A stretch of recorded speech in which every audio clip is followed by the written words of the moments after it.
There's obviously a lot going on in the world today.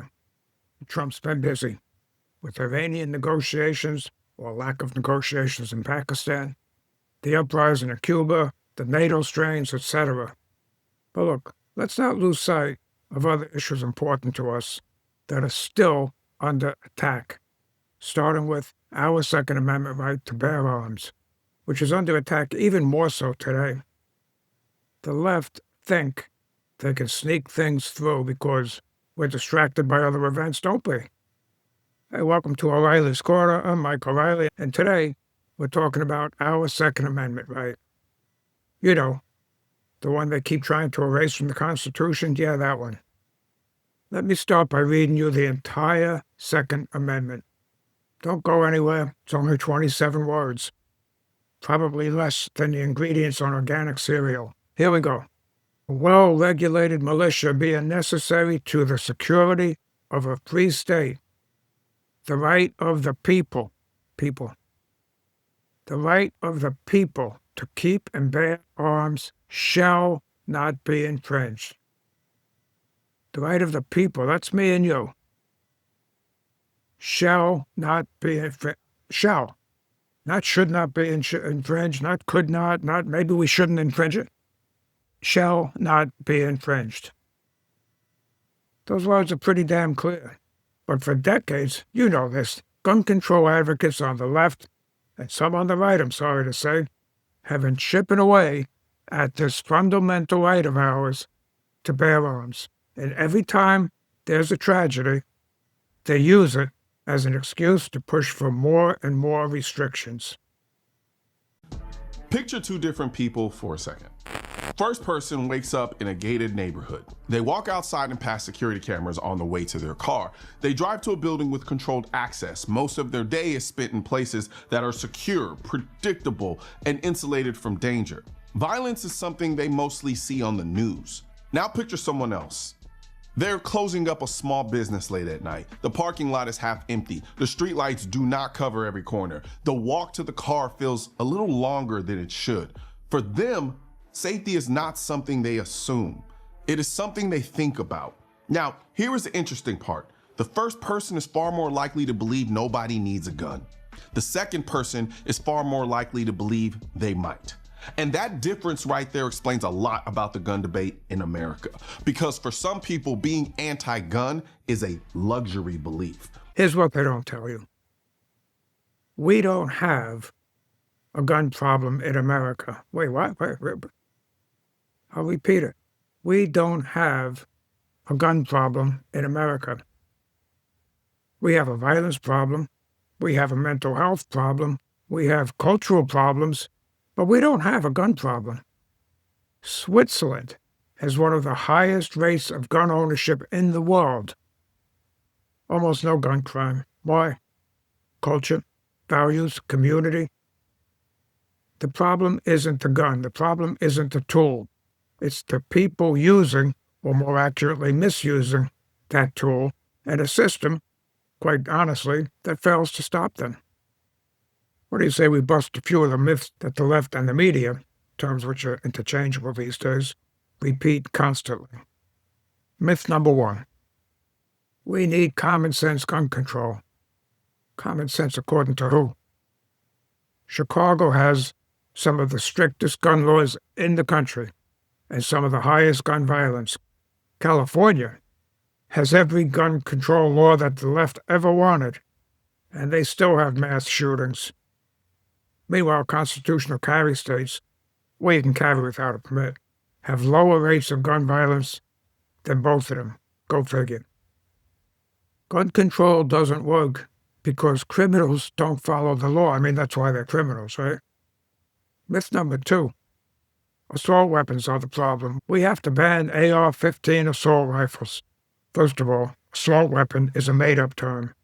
The AR in the AR-15 does not stand for assault rifle or automatic rifle. It's an abbreviation for Armalite rifle, named after the company that originally designed it.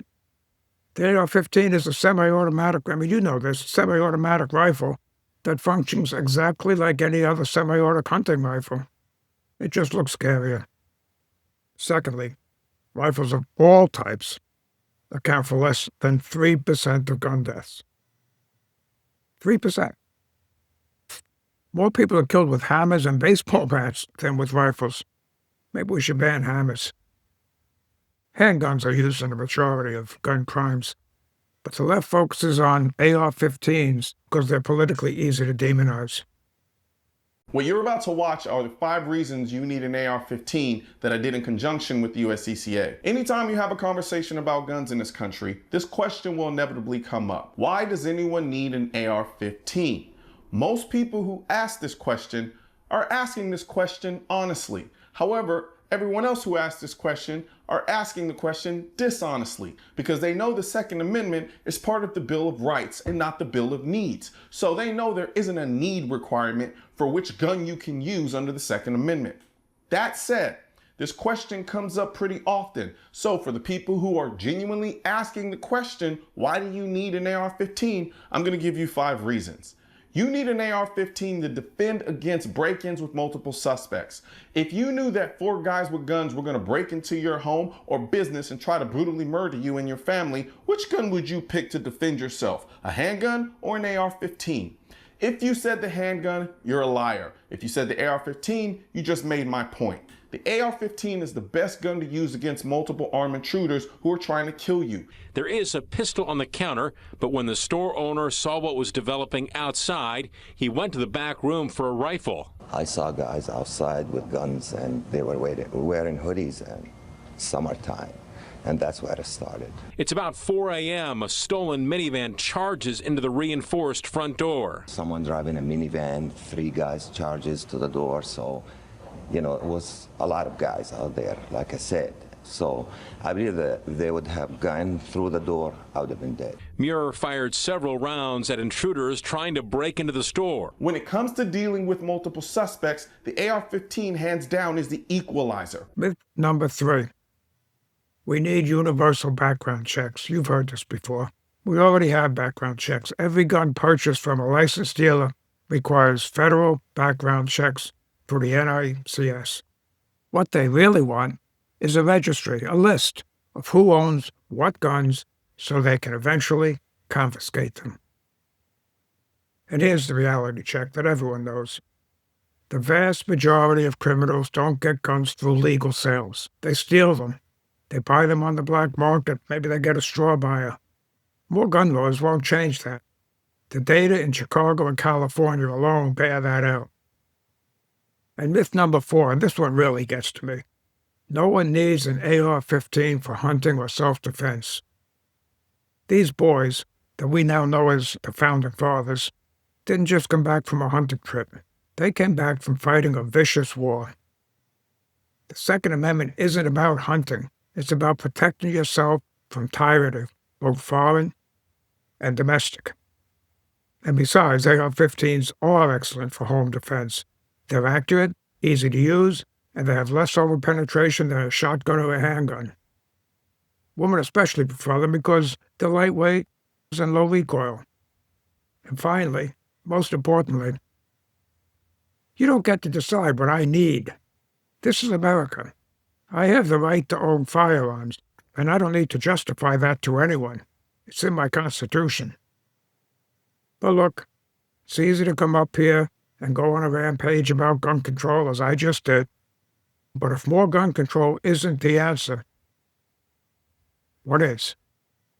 How do we actually reduce gun violence and mass shootings? Because I think we could all agree that there are way too many of those. Well, we can start by enforcing existing laws. We have thousands of gun laws already on the books. Enforce them. Prosecute people who lie on background checks. Put violent criminals in prison. And keep them there. Stop this revolving door bullshit of catch and release. Fix the mental health system. Almost every mass shooter had warning signs that were ignored. They were known to law enforcement, known to schools, known to family. We need a better system to identify and help these people before they become killers. Place armed security guards in schools. I know it sounds controversial, but it shouldn't be.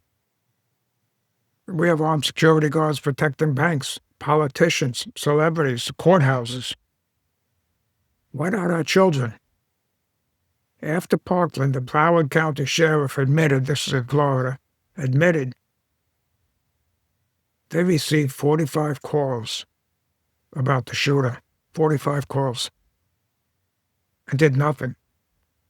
Israel hung their teachers after a terrorist attacked on schools.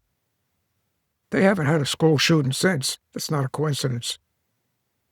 End gun-free zones. I think it was well-intentioned, but it's a horrible idea. It goes back to what I was saying earlier. Criminals, by definition, don't follow the law. These are target-rich environments for mass shooters. Almost every mass shooter, pretty much every one of them, occurred in a gun-free zone. Why?